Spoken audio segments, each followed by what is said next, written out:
Assalamu alaikum wa rahmatullahi wa barakatuh. My beautiful YouTube subscriber, friends and family on this channel. Hi, it's your girl Mimi and we're back again. It's Wednesday and it's story time. Well, this story is not that long. It's gonna be a short story. As I told you in my previous video, when I was talking about that we were refugee, etc., that we lost a brother.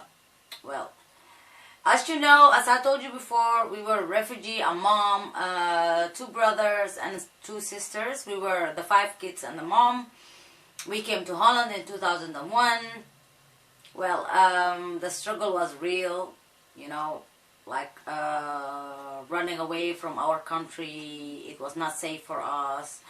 Coming to a country that we know barely nothing about it. Actually, we didn't know nothing about this country, Holland. We didn't know anything about it. I even thought it was UK. Can you believe it? I thought whole Europe was UK. I didn't know. So we came to Holland. I don't know nothing. If I tell you, we moved like 9 times in the time of, let me say, 4 years. It was 4 years and we moved 9 times, from town to town, from school to school, from place to place. Well, when we came to Holland first, we came to a place that called Rijsbergen, Miel. We even lived in Wijk aan Zee. That was a nice place. At the beach was amazing. I learned how to swim there. Luttelgeest, Harlingen, Sint Anna Parochie, Vlieland, and where we lost our brother was in Harlingen. It was 2005. It was a normal day, everyone was at school. I think it was a Thursday or a Friday, I cannot recall anymore. But that was at the end of September, let me tell you. We were at school and the whole day I had bad feeling. I don't know, I had bad feeling. And the weird thing is, they say when someone is leaving this earth, like when they die, or before they die, 40 days before they die, they know that they're dying and they avoid people, they avoid contact. I think it's true because I don't recall the last 40 days before my brother passed away. I don't recall anything of it. I only remember that he cut his hair, and the weird thing was, the day before he died, I came home and he was already sleeping. And in the morning I had to go to school and I didn't see him. He was already to school. And then I was like, okay. When I was at school, I had bad feeling the whole time. Like weird.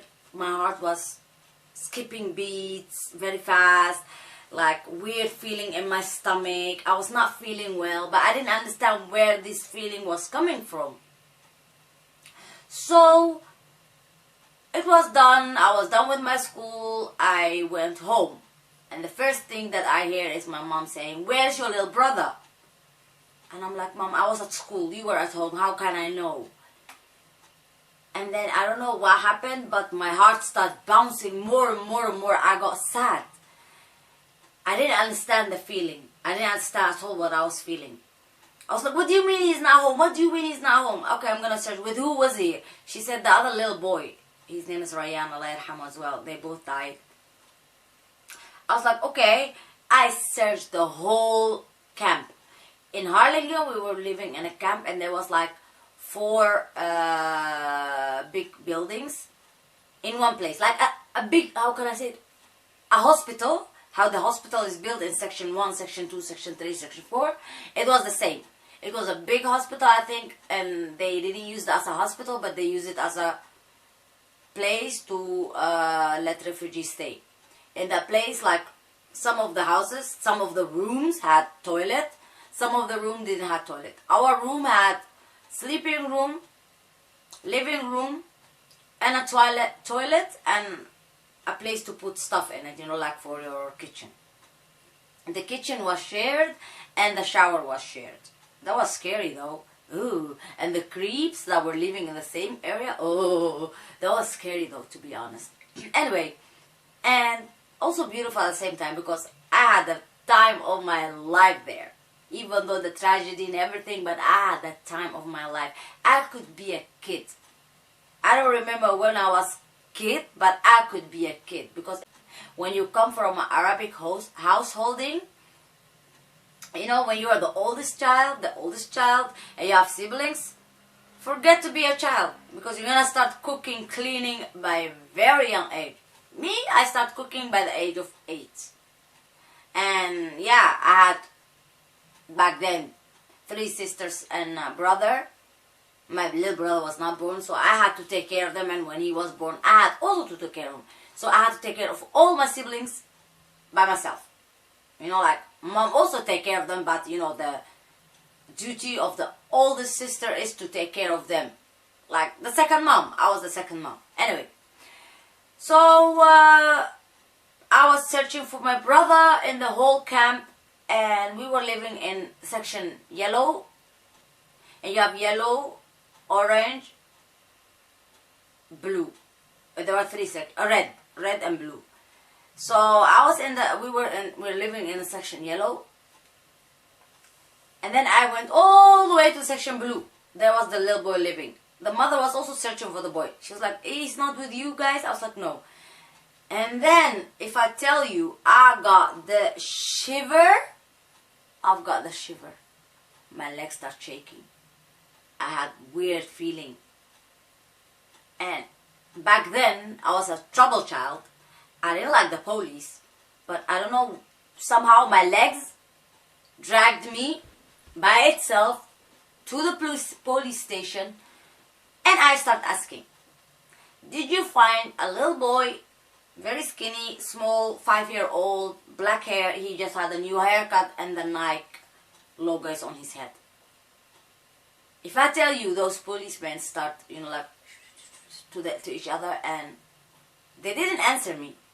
They start looking at each other and looking at us. And then I knew something was wrong. I was like, did you find him? Is there something? And I couldn't. I just ran out of the police station and ran home in the camp. You know, they have a big gate. It's always open. It's never closed.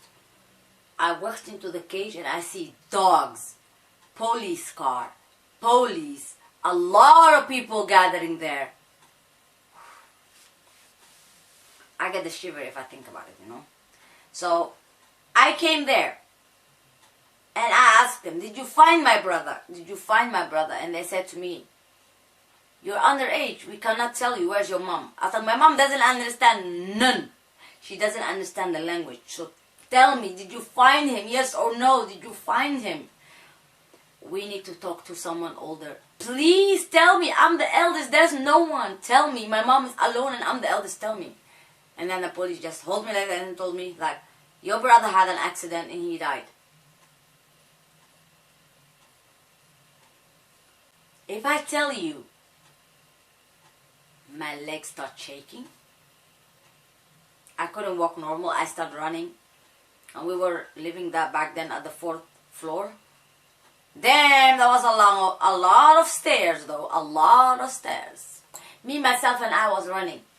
Running and crying. Mom, mom. I cannot find my mom. And our neighbor, he was so kind. You know, none of the people liked him. He was always drunk. They were scared of him. The only person he could get along with was my little brother. Running, crying, up, running. And then the neighbor, he was so drunk that he came out, what is wrong with you? I was like, I couldn't even breathe. I started crying. I was like, what's wrong with you? He sobered up because he got scared. He sobered up. He got scared. What's wrong with you? I was like, my brother is not alive anymore. And we lost him. And he started crying and running with me. And where's your mother? And this and that. I couldn't find my mom. I couldn't find my brother. I couldn't find my sister. I couldn't find none of them. And I go back again to the police station because someone told me my mom was there. But my mom was almost losing it. If I tell you, she was throwing herself to the street, almost died, killing herself. Because, yeah, she lost the husband. We ran from a country. She had a little son who looked exactly like the husband. My brother looked exactly like my father, Allah yarhamah. And the only thing left It's the memories and the pictures of them. She was like, yeah, I have nothing left in this world. It is your guy, it's your fault why you didn't take care of him. He was in shock. You know, we lost him. The only thing that left we have is pictures.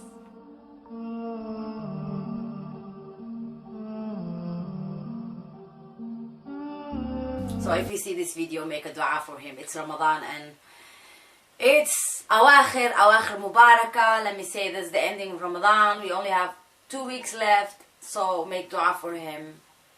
Actually, he was 5 years old. He's an angel, but still, you know, make dua for all those people who we lost. The story is, I lost my brother. He was playing outside with his friend. Okay. Actually, a little girl from outside the camp came and took them out to play with them out the camp. And there was like a little river, and then goes to the main river where the boats come. In Harlingen, you have a lot of boats. And it was a rainy day. I think the girl got called by her grandma or something, and she went. She left these 2 boys behind. 5-year-old my brother, 4-year-old his friend. Basically, their game or their toy fell on the water, and one of the boys wanted to catch the toy, and he fell into the water. My brother basically wanted to save him, to get him out. He cannot swim. He also went into the water.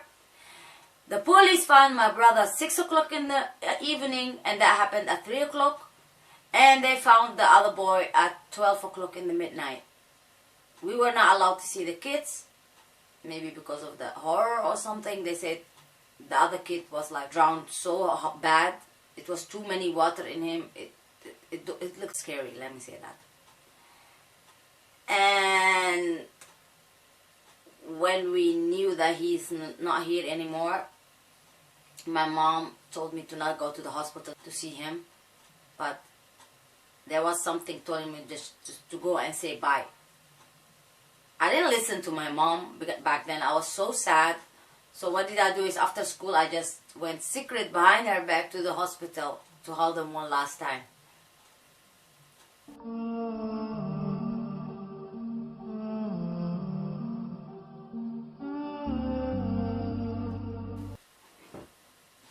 And if I tell you, I hold him, he was so heavy. That little boy that you can carry him easily, he was heavy. Oh my gosh, he was so heavy. I couldn't hold him, and my legs started shaking, and I couldn't. I just fell down. This story always get me, even though it was happened in 2005. And after that, the happiness happened because we got our paper. Yeah, the Dutch community felt bad for us because month before my brother died, we got a paper saying, you guys are not allowed to stay in this country. You have to go back within 30 days to your country. So basically they were kicking us out. A mother with 5 kids.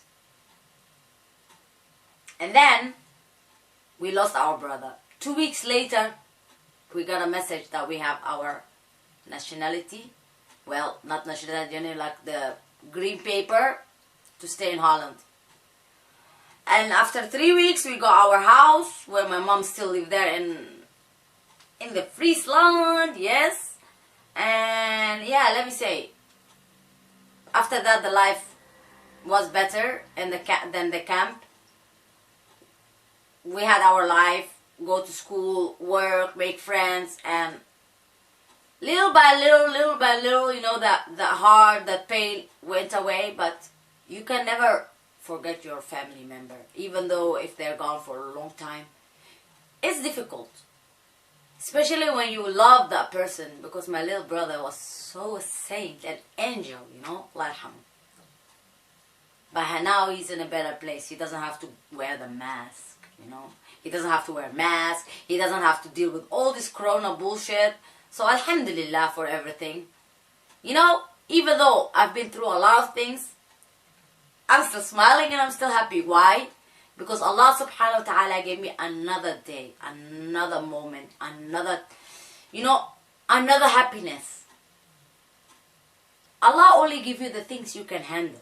He will not give you more than that, never. So keep that in mind and know that Allah only give you the things you can handle. So everything that happened to you, you can handle it. You're strong. Just believe in yourself. People, it was amazing. I'm happy that I told you this story. And have a nice iftar, have a nice suhoor, and I'll see you next week again with another story. And next week I will tell you 10 things that I like about Holland and 10 things that I don't like about Holland. So stay tuned and I'll see you next week. Salam.